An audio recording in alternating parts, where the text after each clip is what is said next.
Brian back with Inspiring How You See That, where the channel talks about all different kinds of music and entertainment, brings you inspirational stories, and talks to some of your favorite artists.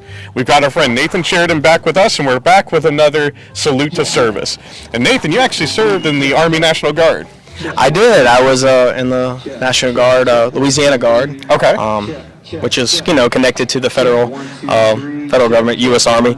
But I was in Louisiana Guard for about 6 years. Okay. So, and 2 years in reserve, so 8 years total, technically. Nice. What was your MOS? I was a 25 uniform, signal support specialist, and just in the Signal Corps, and anything communication related. Kind of once you're in the 25 series, you really end up kind of doing a little bit of everything. So They're like, you're the guy, go figure it out. I set up a satellite once, so that was definitely not there was like a whole separate school for that, but I ended up doing it anyway. Pretty cool, actually. Yeah, because units, they don't necessarily get one of each job. Yeah. So you're just, when you say you're a 25 uniform, they're like, oh, well, you're Signal, cool. Go fix my printer. I think I was reading you actually did a tour overseas. Yeah, I did a 9-month stint in Kuwait during, I guess it was Operation Enduring Freedom at the time. Thankfully, Kuwait's no longer technically a combat zone. When we were there, it was actually very quiet, not an active war zone by any means. So it was a crazy experience as far as just being away from life for that long. Sure. It's hot out today, but any given day it would be 120 degrees. Yeah. And it was just really different for me, and it was one of those situations where I was like, man, what does God really have for me here? Yeah. So thank God I actually found opportunities to lead worship overseas. Nice. That was really, looking back, that's what I feel like God was leading me to do over there, and that's why he let me join, and I really cut my teeth, doing that. Yeah. Leading worship for soldiers and just getting opportunities to, just sow into people's spiritual journey with that, because, the Army was really, thankfully, getting heavy on spiritual health during that time, which historically has not been a thing. So going to getting soldiers to go to church, and getting them to go to worship and things like that was a big deal.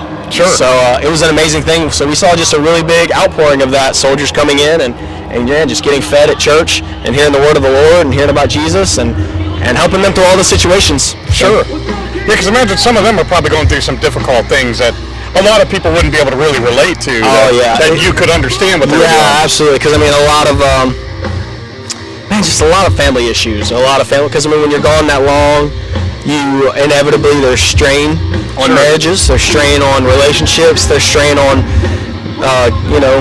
father-daughter, father-son, and mother-daughter, mother-son, because there's male and female soldiers. Sure. So a lot of family strife just in general. So, and people, even back home, their job, wondering if their job's going to be waiting for them when they come back home. Yeah. Especially when the economy starts. Yeah, technically they're supposed to hold your job, but you don't really know if that'll happen. Yeah. And what are you going to do if they don't? So, you're always worried about what kind of waits for you when you come back home. And for me, it was weird because I came back home with a lot of anger from that whole situation, a lot of frustration. I think I just had a lot of built-up stress. Sure. Which, not from leading worship by any means, but just everything else that came with it. When you're in a tent for a week straight and it says 120 degrees on the atomic clock and no relief in sight, and you could definitely, there's sand and everything, including. I was just gonna say, you've got all the equipment, you got to constantly clean it with the sand. And well, it's more like dust too. It's not like sand. We picture sand from Pensacola, beach. Yeah. From Florida, but it's nah. It's more like it's literally so fine you can't build with it. You can't do anything with it. It's just literal dust, and it gets in everything. Yeah.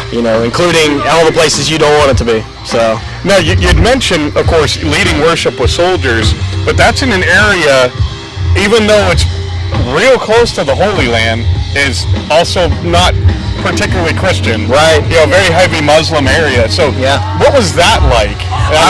For us, it was fine because we were on base and nobody was going to do anything about it. But you're right, though, that if we were to go outside the walls and start doing that, it might have been an issue. Sure. Because in Kuwait, there's a lot of, while Kuwait itself is not a terrorist state, there was a lot of money there being funneled into terrorism. So there's a lot of not necessarily jihad, but a lot of supporters of jihad. Yeah. So that was a big reason why we were there in the first place, is to always maintain that stronghold. Yeah. And to always maintain a presence, because the moment you left, that's when an invasion could happen, or the politics of the area could change. So there's a lot of geopolitical reasons why we were there and why we stayed. Sure. But Kuwait itself is really a beautiful country. Really beautiful country, very extremely rich country. We just so happened to be in the bad part where it was like the desert straight up, with not a single pool of water inside. Not real pretty, nothing. No, not much going on there. But the city is beautiful, man. Kuwait City, and some of the best food you'll ever eat. So there's a lot of money there. Oh, man, I mean, I'm pretty sure no one works there. It's just a lot of oil money, man. Sure. It was amazing to see. I mean, Lamborghinis, Audis, like just any supercars, you want to see one, it's there, Yeah. It's just the way it is. It's like there in Dubai. Oh yeah, Dubai's another great example. I mean, and it's all about the architecture, Right. So like just amazing architecture, amazing people, man. I mean, some really some amazing people that were actually friendly to us. So Sure. I really can't say much bad about Kuwait in that way, because they wanted us there. So Sure. most people. So it was good. Now, I want to ask you about the lessons that you learned in the military, discipline, things of that nature. Do you think that helps you now in your career as a musician? Absolutely, I think so. I think it's really, if anything, it's taught me how to just embrace.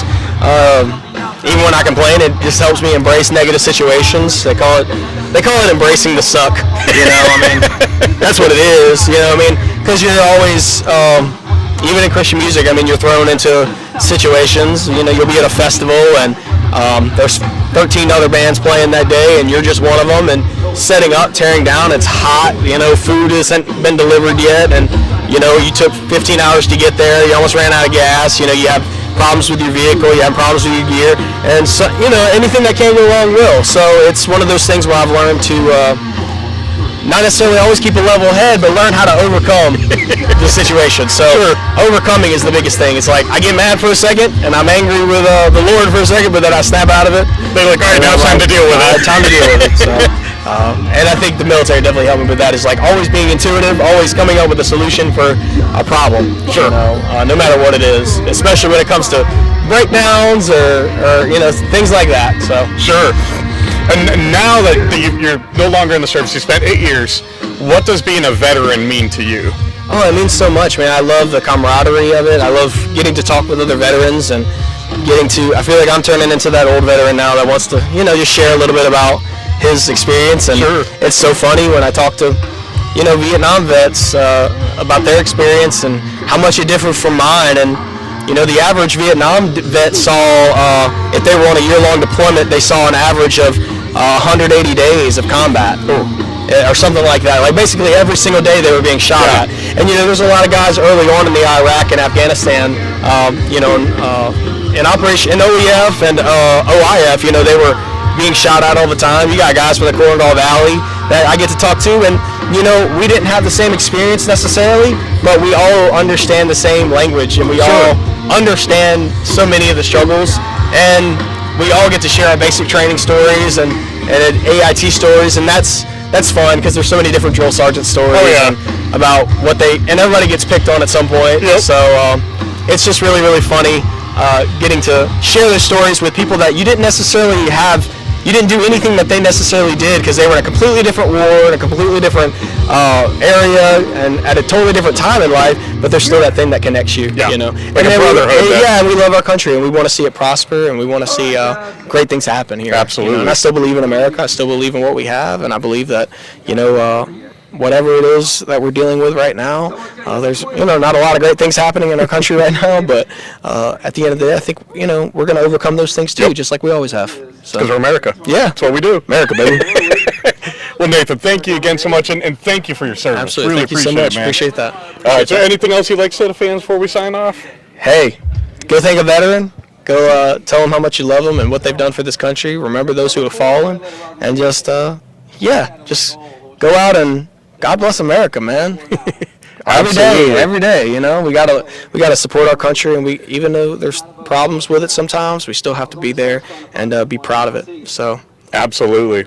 Thank you again. Thank As you. always, we want to thank you guys for spending this time with us. We love you all. God bless, and rock on.